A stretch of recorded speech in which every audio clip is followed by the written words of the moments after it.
और रायपुर से बड़ी खबर है, प्रबोधन सत्र पर विजय शर्मा ने कहा, नए विधायकों के लिए आवश्यक होता है यह सत्र। सदन की प्रक्रिया क्या होती है समझना पड़ता है।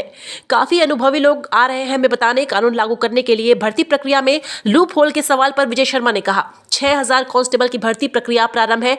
राज्य सरकार ने महिलाओं को 10 साल की छूट और बुजुर्गों को 5 साल का छूट दिया है। स्टाफ की कमी को समय आते आते पूरा किया जाएगा। आरक्षकों को साप्ताहिक अवकाश देने पर विजय शर्मा ने कहा, आरक्षकों के घरों में माता और बहनों को बड़ी पीड़ाएं होती है कि सप्ताह में एक दिन भी अवकाश नहीं मिलता। इसलिए उनकी बात को सोचकर एक निर्णय पुलिस विभाग ने लिया है। इसलिए रोस्टर बनाने की प्रक्रिया जारी है। नक्सल गतिविधियों पर विजय शर्मा का बयान, पुरानी सरकार ने कुछ नहीं किया, सरकार कॉम्प्रोमाइज रही। नक्सलियों ने जो दर्द दिया है उसका हिसाब होना चाहिए। आज एक कार्यशाला था, नए कानूनों को लेकर आपने जानकारी दी, लोगों से कुछ सुझाव भी आए, लोग भी आए थे, क्या कहना है? केंद्र की सरकार ने पूरी प्रक्रिया के लिए जो आईपीसी पुराना था, इंडियन पेनल कोड, उसके स्थान पर भारतीय न्याय संहिता 2023 ये लागू हुआ है। क्रिमिनल प्रोसीजरल कोड, उसके स्थान पर भारतीय नागरिक सुरक्षा संहिता 2023 ये लागू हुआ है। और इंडियन एविडेंस एक्ट है, उसके स्थान पर भारतीय साक्ष्य विधेयक 2023 ये लागू हुआ है। पुराने कानून सारे ब्रिटेन की संसद में बने थे और भारत में लागू थे। पुराने कानूनों में राजद्रोह था, यानी आप किसी बड़े नेता के खिलाफ कुछ बोल देंगे तो आपके खिलाफ राजद्रोह लगता था। इन सारे बेकार बातों को ख़त्म किया गया है। इसमें हमारे देश की संसद ने खुद अपने गवर्नेंस के लिए कानून बनाया है। इससे बड़े गर्व की बात क्या होगी। और साथ ही साथ मैं आपसे कहूं कि राजद्रोह जैसी सारी चीज़ों को ख़त्म कर दिया गया है।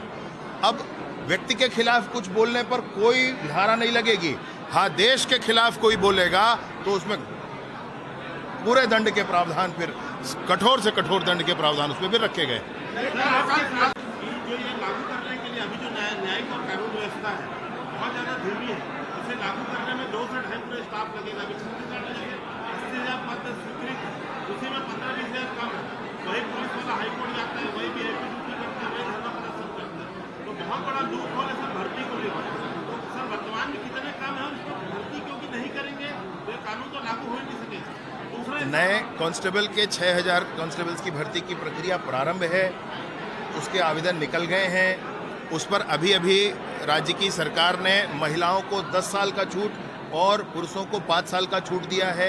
इसके बाद 1000 पद और आने वाले हैं, उसके बाद 1800 पद और आने वाले हैं, वो सब पाइपलाइन में हैं। स्टाफ की कमी को मैं सोचता हूं कि समय आते आते तक पूरा किया जाएगा, उसमें कोई संशय नहीं है। 2 दिन से प्रबोधन सत्र है, मनसुख मांडविया जी आ रहे हैं, ओम बिरला जी आ रहे हैं, उपराष्ट्रपति जी भी आ रहे हैं, कितना फायदेमंद होगा?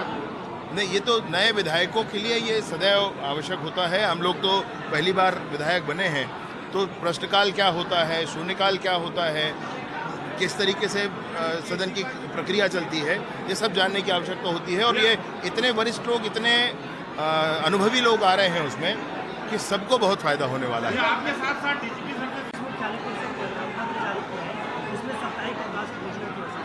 साप्ताहिक अवकाश मैं ये सोचता हूँ कि जो कांस्टेबल हैं, हेड कांस्टेबल हैं, एएसआई हैं, एसआई हैं, इनके घरों में जो मेरी माताएं बहनें हैं, उनको बड़ी पीड़ा होती है कि उनको सप्ताह में एक दिन भी नहीं मिलता है घर के काम वो लोग कर सकें ऐसा।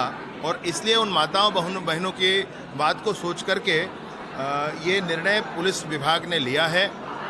ये कानून पुराना है, इम्प्लीमेंटेशन का पार्ट है अभी। तो रोस्टर बनाने के लिए आदरणीय डीजीपी साहब ने रोस्टर बनाने के लिए सारे एसपीज को लिखा हुआ है। रोस्टर बनने के बाद फिर इसको इम्प्लीमेंट किया जाएगा।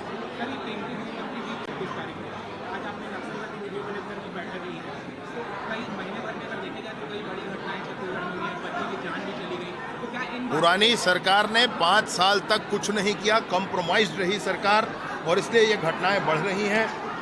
बहुत स्पष्ट है मामला कि समाज को बहुत दर्द दिया है, वो दर्द का हिसाब होना चाहिए।